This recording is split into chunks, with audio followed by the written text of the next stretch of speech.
So students, in last lecture we have studied in lesson number 11 about Mahabharat. In Mahabharat, Bhishma Pitamah was guiding to Yudhishthir. सच्चा मित्र कैसा हो और दुश्मन और मित्रता में क्या फ़र्क होता है और कैसे पहचाना जाए, that we have studied in last lecture. So now today we are going to learn further things. Shloka number 6. तन्मित्रं कारणं सर्व विस्तरेण अपि मे शृणु कारणात् प्रियता मे इति द्वेष्यो भवति कारणात्. So he is telling, listen carefully. Tanmitram, O friend, karanam sarva means reason, you all the reason in detail. Vistrana api, in a detail I am telling you all reason. Me shrunu, listen carefully. Listen carefully what the reason I am going to tell you. Karanata priyata me iti dresho bhavati karanat. So karanat priyatam iti. Priyatam iti becomes friend. How some are becoming friends? Dreshya bhavati karanat. And how some are becoming enemy. Dreshya means enemy. So he is telling, oh friend, listen to my whole reason in detail. It is because of some cause that one becomes a friend. It is because of some cause that one becomes an enemy. For example, if you need something, if you want something from your friend, otherwise from anyone else, so you will speak softly to them and you make them friend. Why? Because you need something. So it is creating one reason. कुछ कारण होता है तभी आप सामने वाले को अपना मित्र बनाते हो. Without any reason, purpose, no one is making anyone friend. And because of some bad thing, some evil thing done with their any human being, तभी वह एक दूसरे के दुश्मन बनते हैं. दुश्मनी ऐसे ही किसी के साथ नहीं हो सकती है. By some reason they are becoming friend also. By some other reason they are becoming enemies also. So in that 6 number shlokas, he is telling clearly, Bhishma Pitama is telling clearly about how to make friends and in which reason how they are becoming friends and enemies. Shloka number 7. Priyo bhavati danena priyavadena chaparah cha aparah. Here it is a sandhi word. मंत्र home जपर अन्य कार्यार्थ प्रियते जन.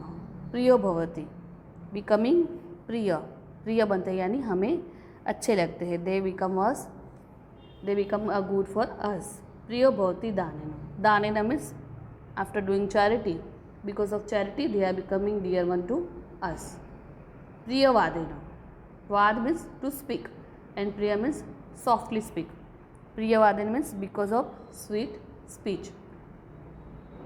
Cha aparah, it is a cha aparah. Aparah means other and other.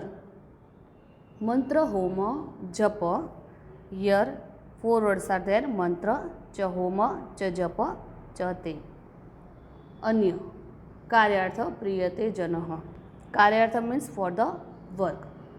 When if suppose for example you are making any science project, okay, so in class you are not talking with anyone, but by reason teacher is making one group for making science projects, so you will go to each other house for making projects.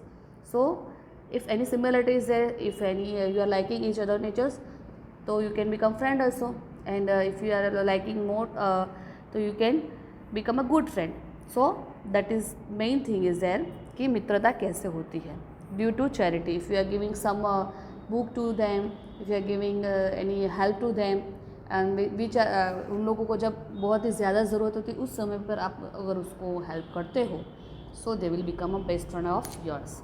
So that thing because of and प्रियवादन means if your friend is speaking very politely and nicely with you, very sweet speed, तो आपको लगेगा ये बंदा तो बहुत अच्छा है, let's make a friend. So this all the things are there जो आपको फ्रेंड बनाने के लिए उत्साहित करती है. मंत्र होम जप और अन्य हो, यानी because of mantra hom jap means from the shlokas, chanting shlokas and all, you can make them friend because of their pleasant words, because of chants, sacrifice and jap. Jap it is a recitation of divine name means भगवान का नाम जपना, that. So a person is love for the purpose he serves. कार्यथ प्रियते जन means प्रियते, कोई हमें प्रिय कैसे बनता है? उनके कर्म से। अगर उनके कर्म हमें अच्छे लगते हैं, if they are doing something good for us, so we will make some more proud on them, हमें अच्छा लगेगा and we will make them friend. तो because of this good things only, आप अपने अच्छे कर्मों की वजह से ही आप किसी की नज़रों में आप अच्छे मित्र बन सकते हो। उत्पन्ना कारणे प्रीतिरासिन्नो कारणांतरे प्रध्वस्ते कारणस्थाने सा प्रीतिविनी निवर्तते। उत्पन्न कारण means after occurring any reason, after means affection between us from a sufficient cause, means कोई एक ज़रूरी कारण होता है, because of that also you can become a friend. प्रध्वस्ते कारणास्थाने सा प्रीति विनिवर्तते। प्रध्वस्ते, व्हाट इज द प्रध्वस्ते? कारणास्थाने, कारणास्थाने इज द कॉज एंड प्रध्वस्ते is destroyed, so because of any reason it can destroy also. सा प्रीति निवर्तते। So what it is telling? The affection between us arouse from a sufficient cause, but cause no longer exist. If मैंने बोला था ना कि अभी आपको कोई ज़रूरत होती है, कोई चीज़, कोई बुक्स की ज़रूरत होती है, if you need something but your purpose is getting over now, you do not need anything from them, और ऐसा लगता है कि नाउ आई डोंट, सामने वाला चाहे वीक भी क्यों ना हो, if they are weak by strength but in mind they are very good, mentally they are very good, but in weakness they are having lots of, then also you will make them friend. Why? Because they are doing good studies. So किसी के पास से कुछ अच्छा सीखना हो तो हमें ये नहीं देखना चाहिए कि उसके अंदर दूसरी जो बुरी क्वालिटी है कैसी है, यानी कोई भी जो भी निम्न क्वालिटी होती है वो हमें नहीं देखनी चाहिए, जो सबसे अच्छी क्वालिटी है उसको हमें सीखना चाहिए। But after learning all the things, good things from them, otherwise studies and any purpose you will learn, then you will think now whatever things I was required from him I have learned, so now why to make friend, ऐसा कभी कभार होता है। so that cause not longer exist, on the other hand from other educate reasons that affection came to the end. so these things are there in this shlokas taught to us. now 9 number shloka, आत्मरक्षण तंत्राणाम सुपरीक्षितकारिणाम आपदो न उपपद्यन्ते पुरुषाणां स्वदशच। आत्मरक्षण तंत्राणाम means those who are protecting themselves, means mentally balance we can say, those who are having a mental balance in them, so that only can we think. आत्मरक्षण तंत्राणाम means those who are having a mental balance, यानी खुद का जिसके पास संतुलन हो। अगर आप कोई ऐसी परिस्थिति में आते हो कि आप सोच नहीं सकते, समझ नहीं सकते, but you have self control, you have mentally control on your mind, so it is about those who are mindful of protecting themselves. सुपरीक्षित कारिणाम, those who do their acts properly, जो सोच समझ के ही कार्य करते हैं, जो अपने आप को प्रोटेक्ट कर सकते हैं, यानी प्रोटेक्ट यानी कैसे, like that any situation occurs so they can get balance also, they will not fall down from that, they will means maintain करना जानते हैं कि कैसे बैलेंस करना है। If it is sometime it is up and down 50-50 like this going down coming up, अगर mentally balance का संतुलन अगर बिगड़ने की तैयारी होती है वो, तो भी वह अपने आप को संभाल सकते हैं। दैट इज़ कॉल्ड आत्मरक्षण तंत्राणाम, मीन्स अपने आप को कंट्रोल में रखना वह अच्छी तरह से जानते हैं। तंत्राणाम means they are able to do. सुपरीक्षित कारिणाम, those who are doing acts properly, अपना जो कार्य है वो प्रॉपरली करते हैं, सोच समझ के करते हैं, और नहीं सोचते हैं तो नहीं करते, अगर सोचते हैं तो ही करते हैं, and then they are having all the responsibility regarding that work, then only they will take on their head. आपदो न पद्यन्ते पुरुषाणाम स्वदोषजा, सो हियर न पद्यन्ते मीन्स पुरुषाणाम स्वदोषजा, so they are having their if their own fault, स्वदोषजा मीन्स उसकी खुद की भी अगर फॉल्ट होती है, सो दे विल, जो कैलेमिटीज आती है, जो आपदो यानी जो कैलेमिटीज आती है, जो तकलीफ आती है, जो मुसीबत आती है, उनसे वह उभरना अच्छी तरह से जानते हैं। So here in this shlokas what they are telling, persons who are mindful of protecting themselves and those who do not act after proper consideration means and सर्वे, जो बहुत ही होशियार लोग होते हैं वो पहले सर्वे करते हैं. If you are going to start any new thing, any new work you are going to start, so you will do study first. That is a good thing, that is a bad thing. What should I do, what should which kind of अच्छी जो बातें होती है, which kind of good things I have to grasp, which kind of this thing I have to avoid. ये avoid करना है, इसको मुझे ये उसके ऊपर गौर करना है, इस चीज़ को अवॉइड करना है, इस चीज़ को संभालना है, इस चीज़ को आगे बढ़ाना है. So that is the survey. You will take all the things in your mind about that regarding new startup. That is called survey. So they are not afraid from the calamities. Why? Because they have done proper survey. क्योंकि उसकी जो बोलते हैं ना कि जो हानिकारक बात होती है और जो फायदेमंद जो बात होती है वह भी आपने अच्छी तरह से पहले सोची और समझी है. अगर फ़ायदा होता है तो किस बात पर होगा, और अगर नुकसान भी होता है तो कौन सी चीज़ ऐसी होगी जिससे नुकसान होगा, और उससे आपको कैसे संभलना है वो भी आपने अच्छे से सर्वे कर लिया है. So you will not afraid from the calamities also and arising out of their foods. So अपने दोष में से भी अगर कुछ ऐसी मुसीबत आती है, so what you will do get balance, then only you will do other things. Okay, so now here is the last shloka. शत्रुन सम्यग विजानाति दुर्बला ये बलीयसः न तेषां चाल्यते बुद्धि ह शास्त्रार्थ कृत निश्चया. शत्रुन means enemy, means those who are our enemies. सम्यग विजानाति, सम्यग it is a सम्यक, properly, it is a very properly. Vijanati means they know all the things. We should know our enemies properly. हमारे एनिमीज़ होते हैं उसको हमें अच्छे से उसको study करना चाहिए. कभी हमारा जो दुश्मन होता है उसको अंडर एस्टिमेट नहीं करना चाहिए. Who is saying this all things to Yudhishthira? Bhishma Pitamah. Bhishma Pitamah बहुत ही अच्छे राजा थे, उनको सब चीज़ों का इतना अच्छा ज्ञान था. उन्होंने भीष्म प्रतिज्ञा ली थी, इसलिए उन्होंने शादी नहीं की थी, but he was a very great king.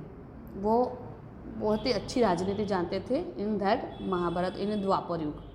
So in that he is teaching to about this friends, how to make friends and how to go in any kingdom you are going. तो कैसे balance करना चाहिए दुर्बल के प्रति और कैसे balance करना चाहिए मित्र के प्रति. So all the straight forward straight away any mind he is doing for him. अपने दिमाग का संतुलन कैसे बनाना चाहिए, how to go straight forward in your life, that is teaching to him. दुर्बला मीन्स वीक, ये बलियसः those who are having a great strength. न तेषां चाल्यते, न तेषां मीन्स दैट चाल्यते does not lose its steadiness. बुद्धि, उसकी जो बुद्धि उसको लूज नहीं करते. शास्त्रार्थ कृत निश्चया. शास्त्रार्थ कृत निश्चय means form in the truth of scriptures. जो शास्त्रार्थ में नक्की की गई है, जो शास्त्र में जो सूचित की गई है, तो वो क्या होती है शास्त्रार्थ, यानी जो भगवद गीता है, जो गीता है, जो महाभारत, उनमें ये भी सिखाया गया है. ऐसा नहीं होता ना तो श्री कृष्ण पांडवों के पक्ष में नहीं होते, कौरवों के पक्ष में होते हैं, क्योंकि उस समय कौरव राजा थे. क्योंकि पांडव पहले थे मगर छल कपट से कौरवों ने पांडवों को निकाल दिया था. सो ऐसा अगर देखा जाए तो कौरव उस समय के राजा थे, बट देन ऑल्सो कृष्ण भगवान ने पांडवों का साथ दिया क्योंकि वह सत्य और धर्म के साथ थे और कौरव क्या थे, अधर्म के साथ. So he has not taken side for that. उसने साइड पांडवों के लिए. वाई? वो भगवान इसलिए ऐसा नहीं था, भगवान थे और धर्म किस तरफ है वह अच्छे से जानते थे और धर्म के साथ ही रहना चाहते थे. और धर्म से अगर तू किसी का सामना भी करने जा रहा है, अगर सत्यता से अगर धर्म के पक्ष में है, अगर तू किसी का सामना भी करने जा रहा है तो तू गलत नहीं है. तो ये जो मायने होते हैं, ये जो चीज़ें होती है, वह उन्होंने उनको समझाई. किसको? पांडवों को. जब अर्जुन महाभारत के युद्ध में खड़ा था तो उसके जो हथियार थे वह गिर रहे थे, वो उससे चलाए नहीं जा रहे थे. Because some are there brothers. कोई उसका गुरु था, कोई उसका पितामह था, दादा था, तो he was not ready to fight with them. उस समय श्री कृष्ण ने उसको अच्छे से ज्ञान दिया था. Because Shri Krishna was the best friend of Arjun and उसका भाई भी था। तो उन्होंने उसको समझाया कि तू जो करने जा रहा है वो अधर्म के सामने करने जा रहा है, ना कि किसी राजा के सामने, ना कि अपनों के सामने तो सामना करा जा रहा है।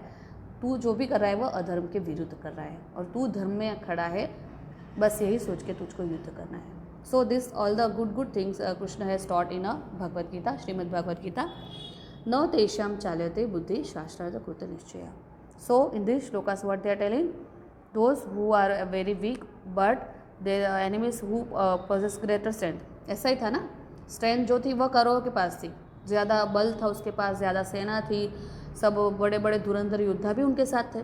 पांडवों के पास इतना कुछ भी ना तो उसके पास शस्त्र थे, ना तो इतनी बड़ी सेना थी, ना तो इतना बड़ा राज्य था, क्योंकि सब कौरवों ने उसके पास से छीन लिया था। So this firm understanding, if you are mentally strong, if you don't have anything but you are strong mentally, so nobody can get victory on you. You will only win all the things because you are mentally strong. If you don't have nothing, then also you will win. In the truth of scriptures never loses steadiness, means आपके अंदर इतना साहस होना चाहिए, इतना बल होना चाहिए कि आप किसी से चलित ना हो सके, यानी आप अपनी स्टेडीनेस को घुमा ना सके, बैलेंस रख सके। इतना आपके अंदर एक इंसान के तौर पर आपके अंदर बैलेंस होना चाहिए। अपनों को देखकर ऐसे एकदम हक्का बक्का भी नहीं रह जाना है, अपनों को देखकर इतना भी शौक में भी नहीं आ जाना है, दुश्मन को देखकर इतना गुस्से में भी नहीं आ जाना है। मीन्स जो भी करते हो, जो भी स्टेप लेते हो, you should be very very very careful and you have to get balance in your mind. Understand? So these 5 shlokas we have completed here. In it is regarding, again I am telling you, it is regarding to Mahabharat, Srimad Bhagavad Gita, which is taught by Sri Mahabharat, Bhishma Pitama ने युधिष्ठिर को सिखाया था, and it is taken from that, and it is Bhishma Pitama is telling to Yudhishthir कैसे मित्र बनाना चाहिए और एक इंसान के तौर पर अपना जो संतुलन होता है वह कैसे उसको मेंटेन रखना है, उसको बरकरार रखना है। That thing is taught by Bhishma Pitama to Yudhishthir and Pandavas. So here is the meanings of this lesson, and I am sending you notes in a PDF file. So you have to complete this lesson in your file book. Thank you.